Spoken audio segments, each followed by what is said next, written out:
Hi everyone, and welcome back to my channel. So I am so excited for today's video because I have one of my business besties here, Ruby, and we're going to be talking all about side hustles. So Ruby, I'm going to let you introduce yourself, but she is an incredible side hustle coach. She helps people to go from their business, working a 9 to 5, into creating an amazing empire.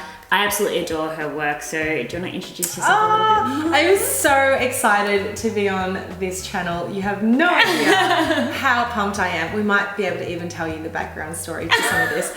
But my name is Ruby Lee. I am an online entrepreneur and I run my business helping 9 to 5ers really start a side hustle or a side business. And my whole aim is to help people out there really realize that there is so many options out there for you to create like a life and a career that has freedom and choice. So it's been such a wild ride. It's been so much fun, and the world of side hustles is absolutely incredible. I love it. I love it. So particularly what we're going to be speaking to today is for those of you who are working a 9 to 5, or maybe you're at uni and you want to just start something of your own on the side of that.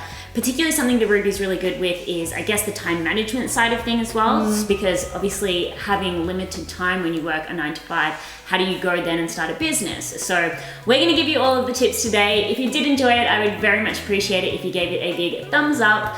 And of course, if you are new here, then consider subscribing. Alrighty, so what would be the first thing that someone would need to do? So say they're your client, we're sitting down, we're having a session, they're wanting to start a side hustle. What's the first thing they would do?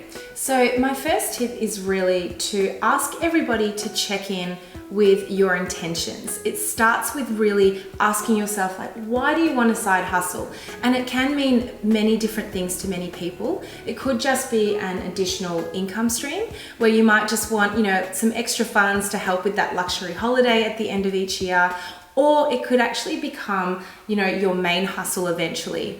If you're wanting to do that, then there's a whole bunch of discipline that you need to put into play into your everyday life to get yourself to that goal. Yeah, I love that. So really deciding whether is this for long term going to be something that's going to transition me out of my 9 to 5, or is it just making me extra cash now? Exactly. I love that. So my question would be then, how does someone actually go about choosing the topic for their business or choosing their niche? Do they do it particularly in the industry maybe they're already in, or follow their passion? What's your advice around that? Yeah, a really simple exercise that some of you might have done, and if you haven't, it's just good to give this a go, is get yourself an A4 notepad or a piece of paper, draw a line down the column, and on one side write down all of your skills, just like everything you're good at, soft skills and skills that you've learned perhaps at college or university. Just start listing them out, and it really, really helps you look at things from a perspective of what can you give back into your business. So for me, because my background was in accounting and finance, I knew I was really great at numbers. I knew I was really great with people. I really loved learning. So these are all skills that you can put down on this left side of the column. I keep doing this. And then on the other side of the column, write down everything that just lights your soul on fire. And I say this a lot to my community. It's like the thing that makes you, feel like you've got goosebumps, running down your arms, where you start talking about a subject and you completely light up from the inside out. So for me, in the early days of starting my side hustle, it was all about career transition, helping people find jobs that they actually loved and not just being in a job for the sake of it. And then slowly what I found was more and more people started asking me about side hustles because I was running my business as a side hustle. So sometimes that happens, right? It's so crazy, and it's almost like the universe kind of pushes something in your direction. And that's very much what happened with me with the personal branding stuff. Yes. So obviously started helping people with social media and business, but then it was everyone coming to me just wanted to build themselves as the brand. And so the universe is crazy like that. Yeah, and I think Ruby's super woo like me as well. Oh, I love it. I'm such a spiritual woo girl, love it. But I do believe that, sometimes you can get really caught up with what you believe your niche will be. Yeah. But then, the universe has certain ways of just pointing you in another direction, or just sort of gently saying, but everybody else is coming to you for this other topic. Reason. So it's just being open to that, being receptive to those signs, and just, you know, not really pushing that aside, but just really considering it as an option. I love that. So taking the, I guess, little nudges, the universal nudges that come your way, and testing. That's a huge thing as well, just like testing what works for you and kind of going with that flow. Yeah. So if then, say for example, someone did want to start a side hustle in a business that was relatively similar to the you know, main hustle that they were doing their 9 to 5, what would they do if there was, like, you know, I guess, opportunity, how do I... Like a conflict? A conflict of interest is exactly what I was... See? That's why I love this girl. Finish my sentences. That's exactly what I was trying... What if there was a conflict? Like, how do they go about, like, creating content without their business, I guess, catching on to that? And it's funny that you mentioned this, because I was in a very similar, very sticky predicament myself. So my background was all in recruitment, and my side hustle was actually in career coaching. Now, it's like, to some people that might seem like two separate things, but certain employers might find that really, really close. And I today coach many clients who have very similar day jobs to what they want to do in their side hustles. So I do believe that you need to be as open as you can be with your employers. I know this sounds like nails scraping down a chalkboard to some people, like, how could I possibly do that? But the reason why I say this about transparency is because if you can't be open with your employer, it is going to hold you back in growing your business, because you're not able to then fully show up on social media, you're not able to talk about it with your community. And as we all know, especially, you know, being in this channel and learning from Erin, it's like all about community, and it's just such a big factor. So if that scares the living lights out of you to speak to your employer, just think about the reason, again, your intention, why you want to grow this dream of yours. And if that becomes, like, if you know that that's the end game, then everything else just is a stepping stone. Ultimately, if your employer doesn't support you, then it potentially might not be the right employer for you. Yeah, that's awesome. Okay, so then I guess the biggest question that so many people, because this is honestly probably one of the biggest questions that I get asked, and I have been saying for years, I never had a full-time job, so I can't answer this question, and I've been waiting for the perfect expert to come on, and I'm so glad it's you. Where is she? But it's like, how does one actually build a business? Like, split up their time? What should they be focusing on? Like, if they're working 9 to 5 and then commuting, you know, an hour of each side of that each day, like, when do they build their business? Yeah. So I did this for 3.5 years. I was working an 8 a.m. to 6 p.m. job, and then travel on the other side of it. And I also have 2 kids. So I did this whilst juggling all of that. And it sounds like, where would you find the time? But what I found was, once you do something that you love, you make the time, right? It's not just about, you know, like fitting it in somewhere in your schedule. You have to make sacrifices, which is a theme that a lot of entrepreneurs have talked about, I'm sure, on this channel as well, but, you know, even within our close circles. So where I found the time was the sacrifice of sleep. So I either woke up, did a 5 a.m. wake up, or I would go to bed a little bit later, which would often be the case because I'd lose track of time.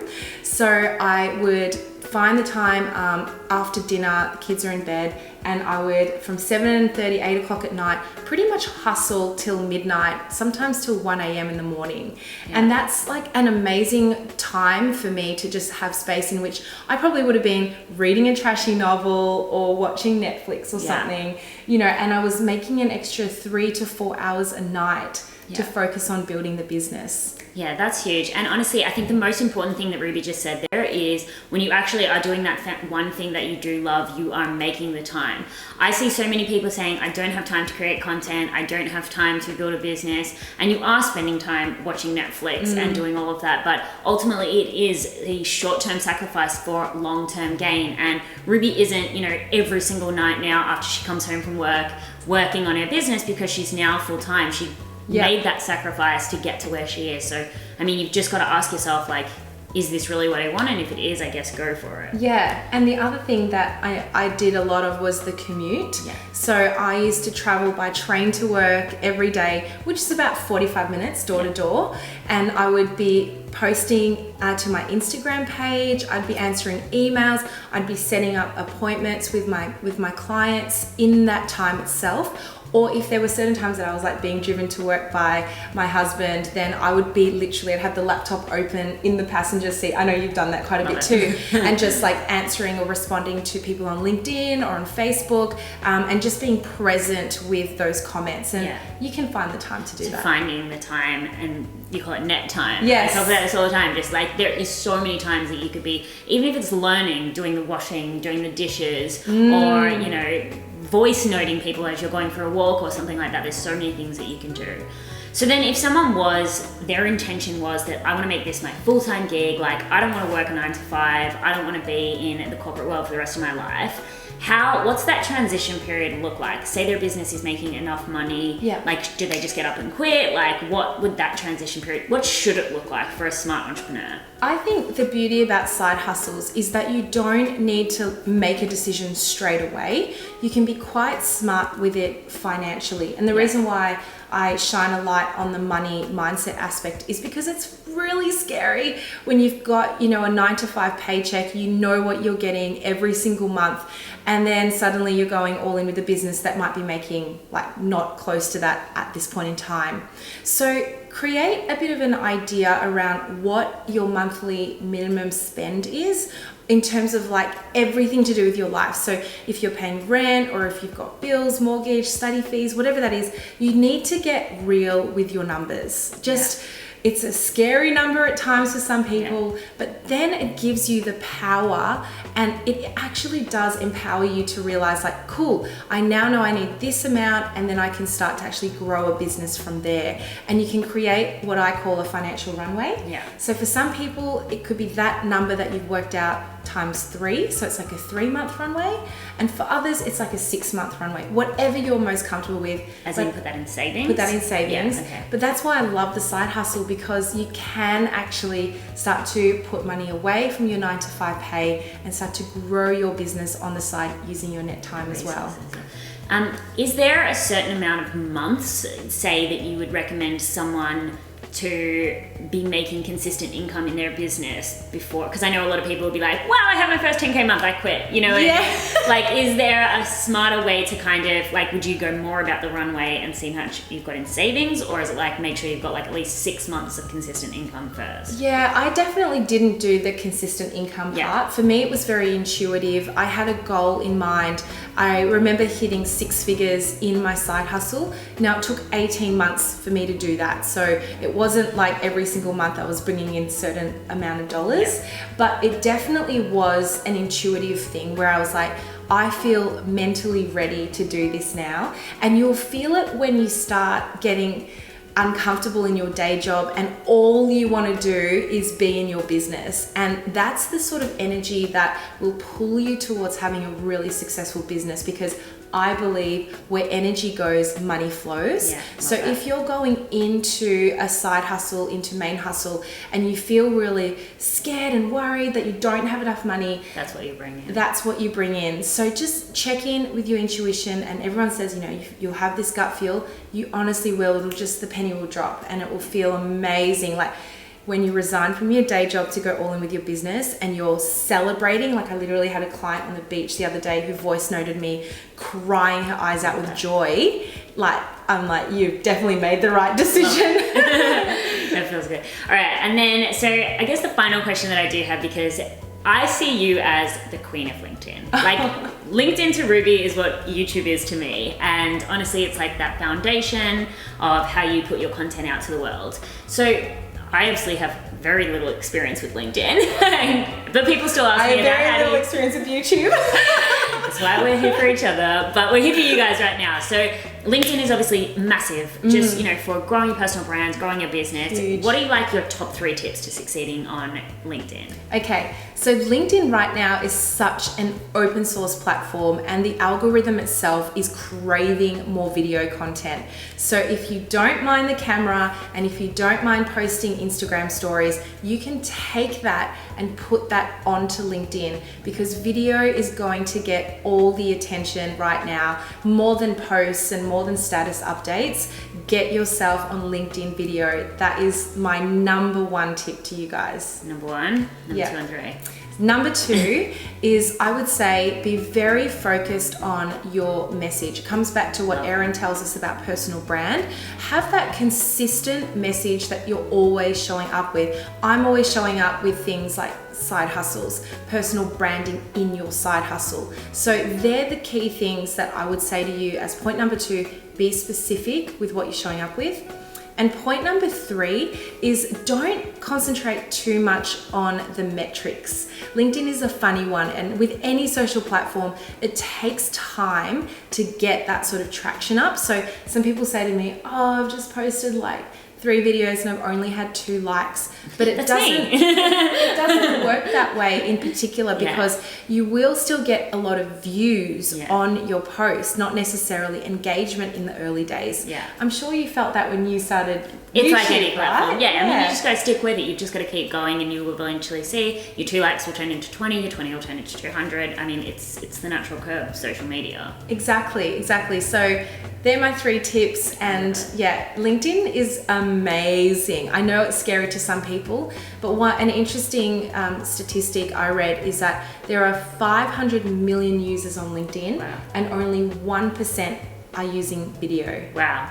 And it's a free platform. Get on video, guys. Get on video. The opportunity is absolutely tremendous. I love it. Thank you so much for coming on and sharing all of your wisdom. Honestly, you guys need to go create a LinkedIn account and follow Ruby there. But if not, she's got an incredible Instagram as well, where she shows all of the behind the scenes of her business. And I'm going to leave all of her information below. If you are someone who's looking to take your side hustle into main hustle, or even just start a side hustle, Ruby's 100% going to be the coach for you. So definitely go say hi. Thank you so much, Erin. We're going to go drink champagne now and have a mastermind. See you.